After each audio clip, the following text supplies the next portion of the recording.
लाडकी बहीण योजनेमुळे सरकारच्या तिजोरीवरील ताण वाढत चाललाय। त्यामुळे सरकारने अनेक योजना बंद करण्याचा निर्णय घेतलाय।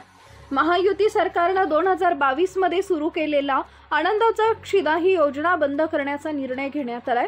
आनंदाचा शिधा या योजनेत गुढीपाडवा, गणपती आणि दिवाळीला राज्य सरकारकडून 100 रुपयात 1 किलो गहू, तेल, 1 किलो रवा, 1 किलो चना डाळ आणि 1 किलो साखर दिली जात असे। यामुळे गरीब कुटुंब सण आनंदाने साजरा करत होते। मात्र आता ही योजना बंद करण्याचा निर्णय घेतलाय। त्यामुळे राज्यातील हजारो गोरगरीब कुटुंबांना याचा फटका बसणार आहे। त्यामुळे आता गुढीपाडव्याला आनंदाचा शिधा मिळणार नाही। जवळपास 1,60,00,000 लाभार्थी आनंदाचा शिधा यांचा लाभ घेतला जात होता।